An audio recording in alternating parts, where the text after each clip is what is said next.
What happens when a beloved morning television host reaches her absolute breaking point with royal entitlement? In just 14 seconds, Prince Harry managed to completely destroy his relationship with one of Britain's most cherished presenters, sparking the most shocking live television meltdown we have ever witnessed. Last night, behind-the-scenes footage emerged from what was supposed to be a routine promotional appearance on the Lorraine show. What started as a friendly chat about Harry's latest charitable endeavors quickly spiraled into an explosive confrontation that left viewers speechless and the prince storming off set in humiliation. This is the exclusive inside story of how it all went wrong. The morning began like any other at the ITV studios in London. Lorraine Kelly, the Scottish television treasure who has been brightening British mornings for over 3 decades, was preparing for what her producers had promised would be a light-hearted interview. Prince Harry was scheduled to discuss his upcoming mental health initiative, a topic that should have been safe territory for both parties. Behind her warm smile and gentle demeanor, Lorraine has built a reputation as one of the most professional and accommodating hosts in British television. She treats every guest, from Hollywood A-listers to local community heroes, with the same genuine warmth and respect.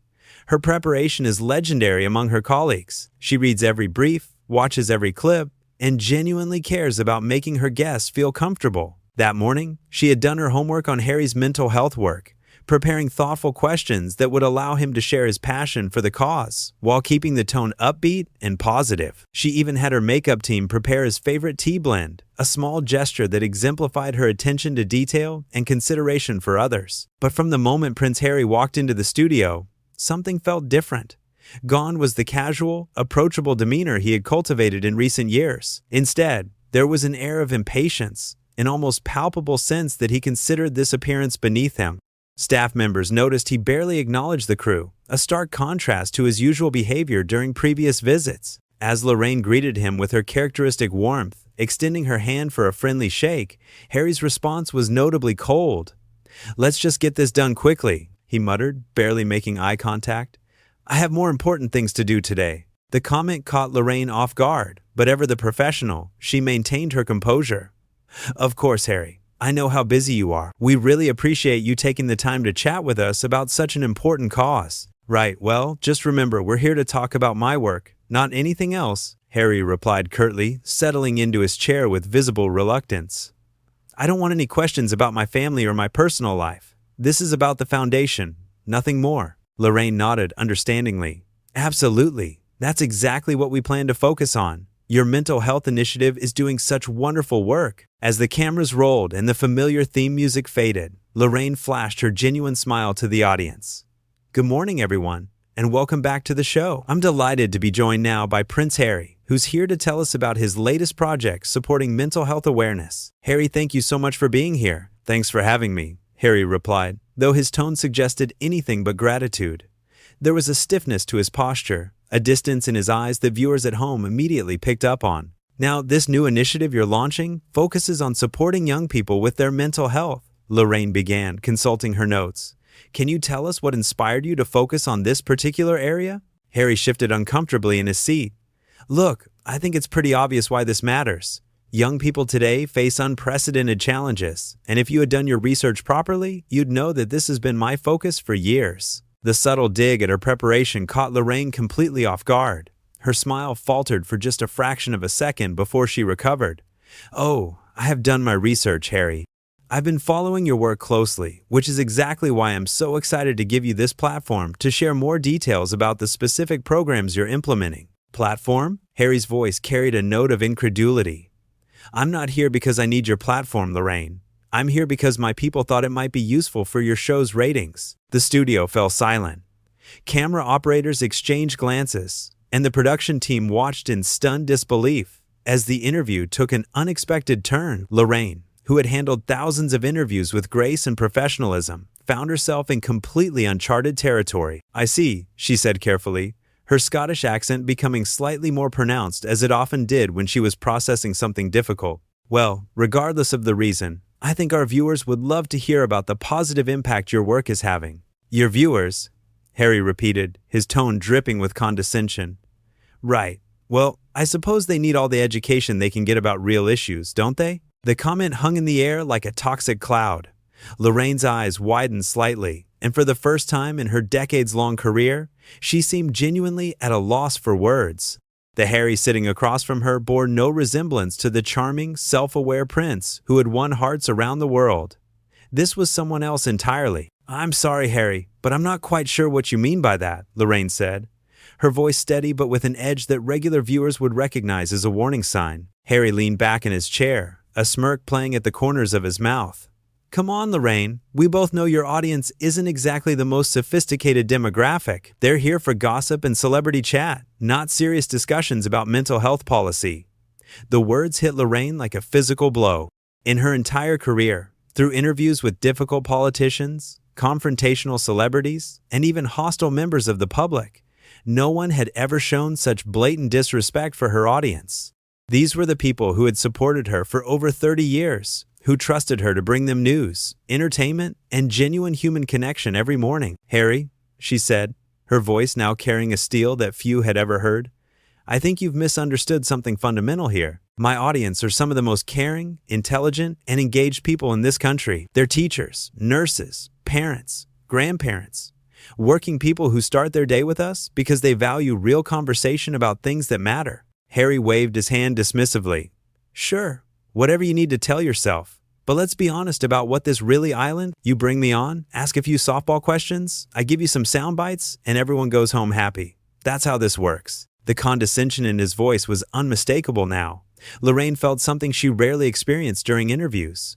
Genuine anger. Not the performative outrage of a talk show host looking for drama, but the deep, protective fury of someone watching her life's work and her beloved audience being insulted. "Actually, Harry, that's not how this works at all," she replied, her Scottish accent now fully pronounced. "This is supposed to be a conversation between two people who respect each other and respect the people watching. But I'm beginning to wonder if you're capable of that kind of respect." Harry's smirk widened. "Oh, here we go. The moral lecture from the morning television host. How refreshing." "It's not a moral lecture, it's basic human decency," Lorraine shot back, her composure finally cracking. "Something you seem to have forgotten since you decided you were too important for the rest of us." "Too important?" Harry laughed, a harsh sound devoid of any warmth. "I'm literally here, aren't I? Sitting in this tiny studio, talking to your tiny audience about things they probably can't even understand. How much more accessible do you want me to be?" The studio was now completely silent except for the quiet hum of the cameras. The production team stood frozen, unsure whether to cut to commercial or continue recording what was rapidly becoming television history. Lorraine's producer pressed his earpiece, but she couldn't hear his guidance over the sound of her own heartbeat. "You know what, Harry?" Lorraine said, her voice deadly quiet. "You're absolutely right about one thing. This studio might be small, and my audience might not live in palaces or have titles, but they have something you seem to have lost completely: basic human kindness." Harry's face darkened. "Don't lecture me about kindness. You have no idea what I've been through, what my family has put me through. I've sacrificed everything to speak my truth. And now I'm supposed to sit here and pretend that chatting with you is some great honor? Your truth?" Lorraine's voice rose slightly. "Your truth seems to involve looking down on everyone around you and treating people who are trying to help you like they're beneath you. When did you become so entitled that you forgot how to treat other human beings with respect?" "Entitled?" Harry stood up abruptly, his chair scraping against the studio floor. "I'm entitled? You're the one sitting here in your little morning show kingdom, thinking you can challenge me, thinking you can judge me. Do you know who I am?" The question hung in the air, and Lorraine stood up to meet his gaze. Despite being shorter than the prince, her presence filled the studio. "I know exactly who you are, Harry. You're someone who used to care about other people, who used to understand that service means putting others before yourself. But right now, you're acting like a spoiled child who thinks the world owes him something. How dare you?" Harry's voice was now raised enough that crew members in the hallway could hear every word. "You don't know anything about my service, about what I've done for this country, about the sacrifices I've made." "You're right. I don't know everything," Lorraine replied, her voice steady despite the chaos.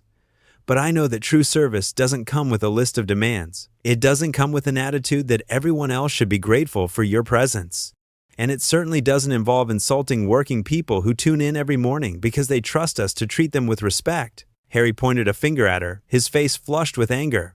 "Don't you dare turn this around on me. I came here to do you a favor, to give your little show some credibility, and this is how you repay me?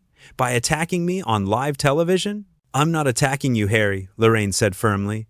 I'm asking you to remember who you used to be. The Harry I interviewed 5 years ago would never have spoken about people the way you just did. He would have been horrified by the way you've behaved here today. That Harry was naive, he spat. That Harry believed in things that don't exist. That Harry thought he could make a difference by playing nice with people like you. The words cut deep, but Lorraine stood her ground. That Harry was decent. That Harry understood that making a difference means connecting with people, not talking down to them. Well, that Harry is gone, he declared, his voice echoing through the studio.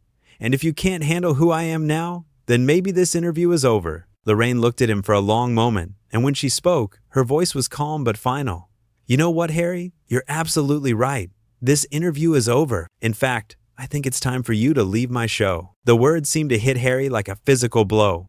In all his years of public appearances, through countless interviews and public engagements, no one had ever asked him to leave. His mouth opened and closed, but no words came out. That's right, Lorraine continued, her voice growing stronger with each word.